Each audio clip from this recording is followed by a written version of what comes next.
Hello everyone, it's Lissette here and welcome back to another video on my channel.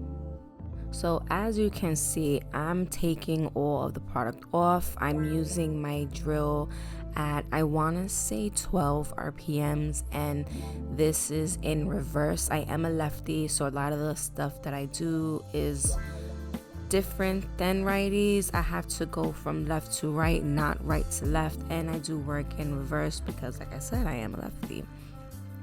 So I'm taking all of the product off, filing it back to its thinnest layer.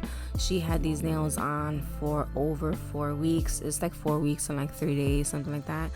As you can see, she's missing her pointy finger, her index fingernail, and it's on both hands. So she says that she braids a lot. It might be maybe like the grease that she's using or whatever kind of hair products she's using to braid is causing her pointer fingers to lift and actually just completely pop off. So I'm obviously going to just add a new tip and then just go from there. With her, she likes very simple. She doesn't like all like the craziness, not too much color. And you know me, I like color. I like doing just a little extra, not too extra, but she's very neutral and just really clean and simple when it comes to her nail designs.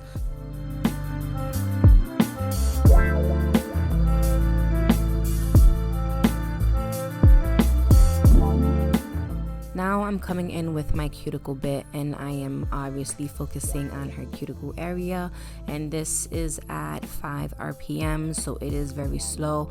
I'm working close like to her skin, well actually kind of on her skin, removing all of that cuticle area, that dead skin that's stuck to her natural nail beds, and really trying to lift it and remove it away from the new growth.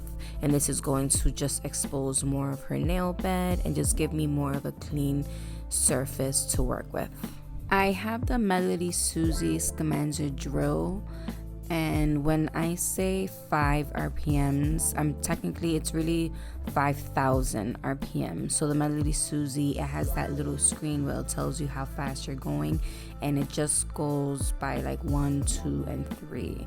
So it doesn't show the full 1,000, but just know every time I give you a number, a single number, and if it sounds low like 10 RPM, it's really 10,000.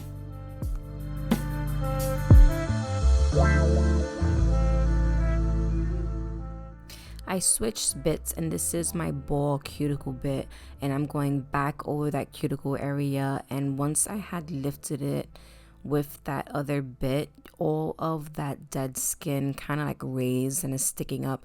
So with this bit, I'm working at the same speed, 5 RPM.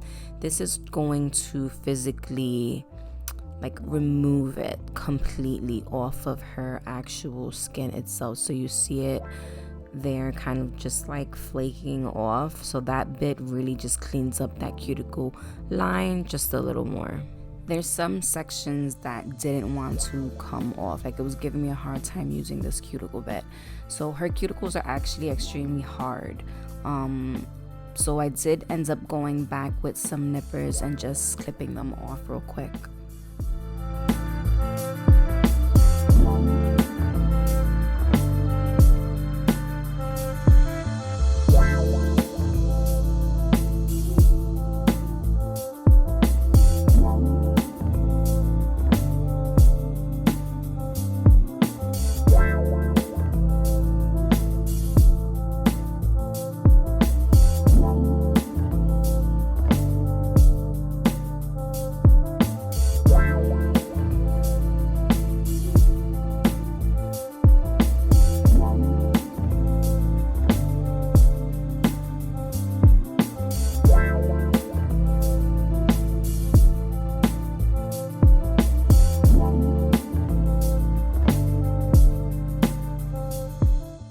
After that, I'm coming in with my 180 sanding band, and I am using this once again at 5 RPMs. Haven't changed it yet.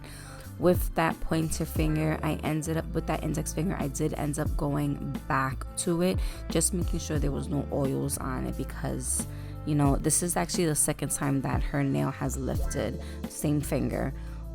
So right now I'm just removing all of the shine off of her new growth, and that one finger is just her entire nail bed.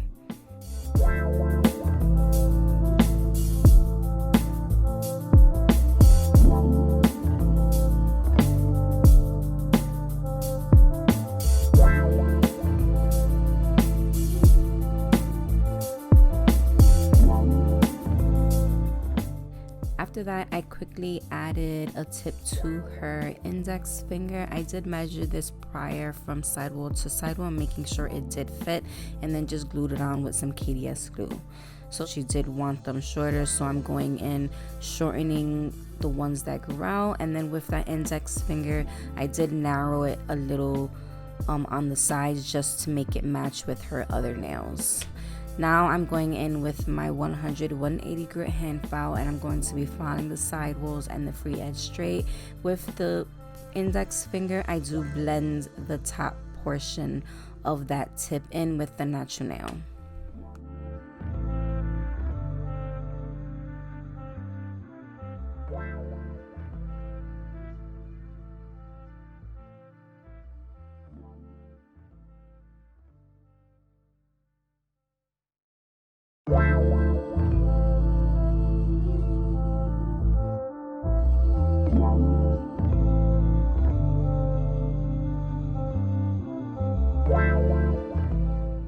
Coming in with my nail dehydrator, I'm going to be dehydrating the nail plates. This ensures that there is no oil left on her nails, especially that index finger. I did go back and add another layer. Now I'm coming in with some clear rubber base, and I'm really rubbing it into the nail beds, and then I will be curing this for 60 seconds in an LED UV nail lamp.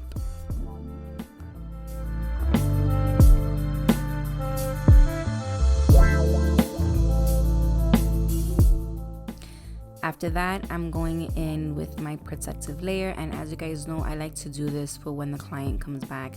I can easily file it back to this layer, and I don't really know why I did this. I mean, she's going to get something simple and neutral. She likes neutral, so I know I'm going to be building it up with this product, but it's just something that's habit to me to just automatically add that thin layer. And I am using the Nude GelPot number 3. It's a really pretty pink natural color, and this is kind of starting to be like my go-to color when I want to do any kind of nail sets. So after I do this very thin layer, I do go and cure it for 60 seconds, and then I go on to doing the next step, and that will be to build up the nail. So I am taking that same gel, the Nude GelPot number 3, and I'm adding a thin layer first, and then I'm going to add just a little bit larger amount bead, and then just builds it up slightly. I do want this to be thin, but also I don't want her actual nail to break. I did get some product on her skin, so I am going to go back with the other side of the cuticle pusher and just scrape that off and then cure it really fast. When it comes to the middle nail, I'm not going to build it too much because I am going to do a little design with that nail. I did convince her to let me do some kind of foil, so she's not just walking around with just regular neutral nails, which I don't have a problem doing that, but you just, you know, I just like a little extra, just a little extra. So I did so I am going to cure this one finger at a time for 30 seconds before moving on to the next nail.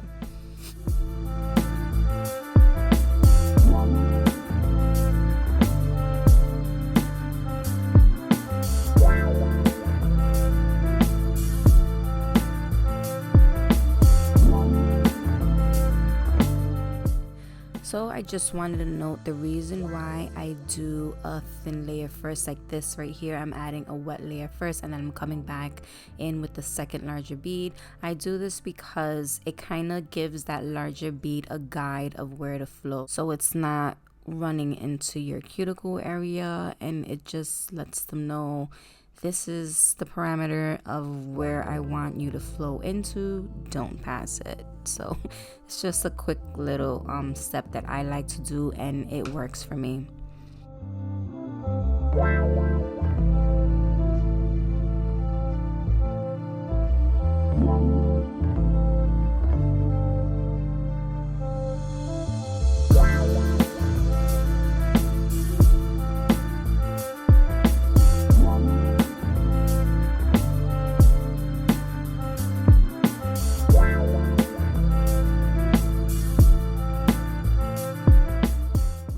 After the nails are cured, I'm coming in with some alcohol and a lint-free wipey and removing that sticky layer that's left on the nails.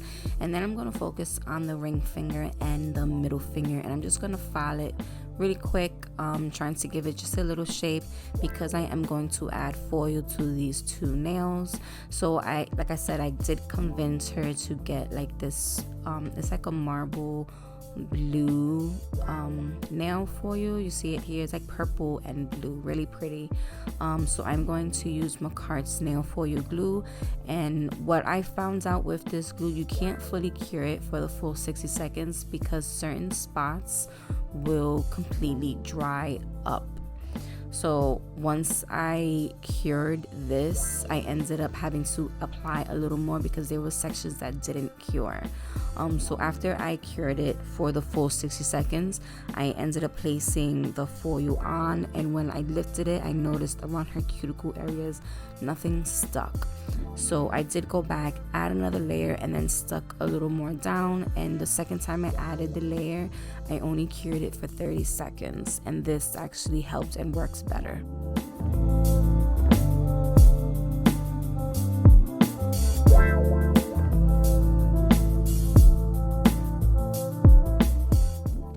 So once I fix the foil, the middle finger, I am going to do an ombre.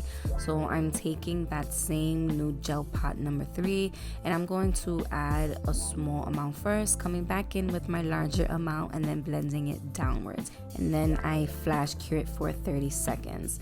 After that, I'm coming in with some, I think I used IBD Builder Gel, and I start encapsulating the ring finger and the middle finger as well. And then I cure that for 30 seconds.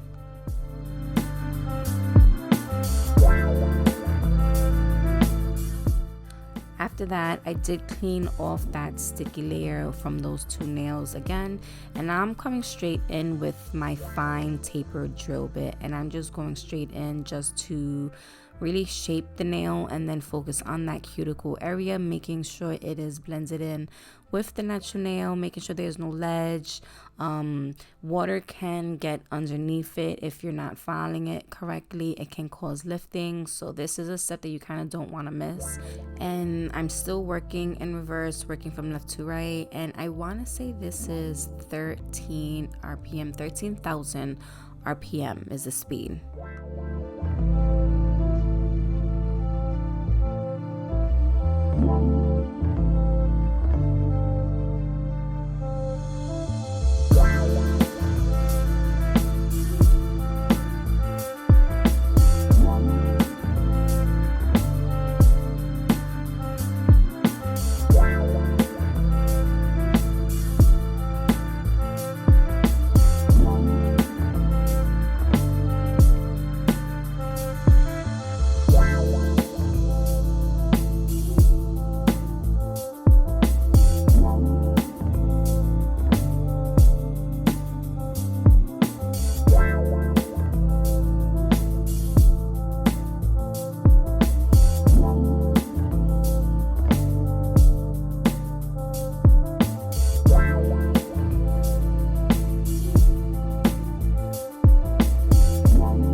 After that, I'm going in with my white buffing block, smoothing over the surface, and then once again I convinced her to get some kinds of like stones or a very simple design.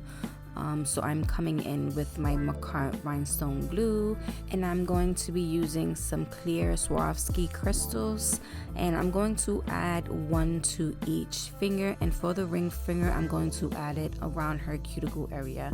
And after that I cure it for 30 seconds, and then I add some top coat.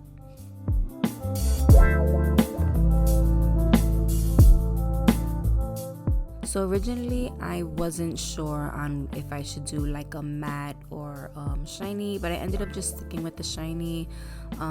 So I'm actually using Extreme Shine Top Coat from the Gel Bottle ink, and then I ended up curing this for the full 60 seconds.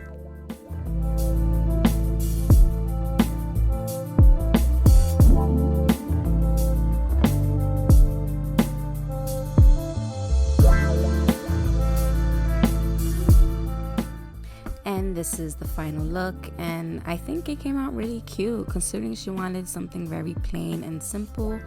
I like it. Tell me what you guys think. As always, thank you everyone taking the time out to watch this video. I hope you've enjoyed it.